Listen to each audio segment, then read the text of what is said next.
water seems to be clearing up here in the fish pond, and as you can see, we've got quite a large number of goldfish in here. Small ones, big ones, and everything in between. It looks like they want dinner, so let's try to give them some. What I want to show you today is how my greenhouse, my aquaponics greenhouse, has turned into a rather complex ecosystem. We're going to get a handful of fish food, and here we go.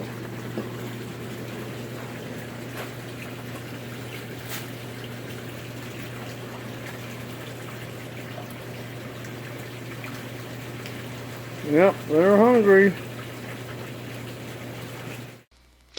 Here's a basic layout of how my greenhouse is set up. On the top there is a set of grow beds, and on the bottom is another set of grow beds. Now, of course, there's a fish pond on the upper right of this diagram. That's where all the fish are and where all the water is. In that fish pond, there's a pump, one single pump, that supplies water via two routes. One of them goes down along the bottom of the picture to the grow beds along the bottom and feeds each one of the tanks individually, and at the end there's an overflow pipe, and then each one of them drains separately into an overflow pipe. Now the one along the top goes to the far left there where it enters that far left tank, and then sequentially flows from one tank to the other until it comes out that third tank on the end and has its own little return line going back to the fish pond. So that's basically how the whole thing is set up. Now would you look at that? I just pulled this out of the water to see how it was doing, and there's an earthworm in there. Look at that.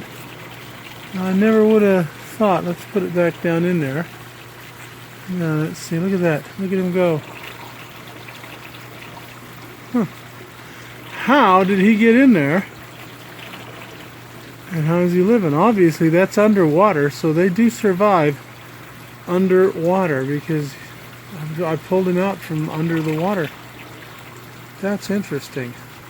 Well,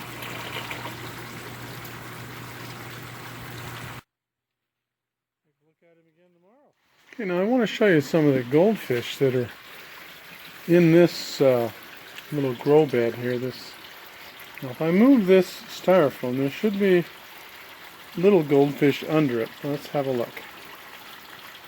There they are. See them? I hope the reflection isn't too bad.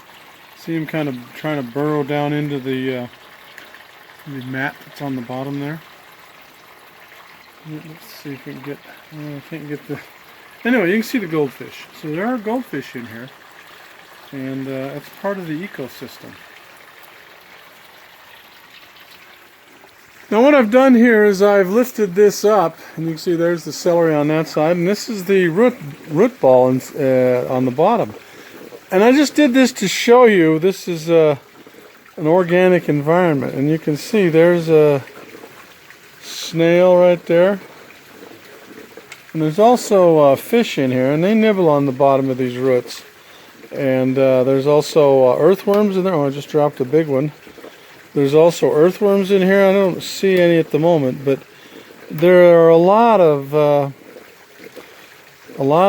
life in here. So this is a complete. There's a snail that just dropped off. But anyway, you can see there. Okay, now there's the roots. Oh, there's some snails on there. See that? Throw those back in there. And there's another snail right there. As you see the nice white roots, that kind of shows you that these roots are healthy. Now if you can catch this, it looks like the fish are kind of on a feeding frenzy, or they were a minute ago. But what are they feeding? See all those little things floating around on top up there? See, that's duckweed, and it's high in protein, and they really like that stuff. I do feed them regular goldfish food, and they do well on that. But when we go on vacation for several days at a time, it's the plants that they start to eat, I guess. But as you can see, there's no goldfish food floating on the surface anymore. And as they come up every now and then, what you'll see them doing is getting those duckweed plants. They're just little tiny plants, so that's easy for a fish that size to get a mouthful. But let's watch this for a minute and see if we can see them get some more.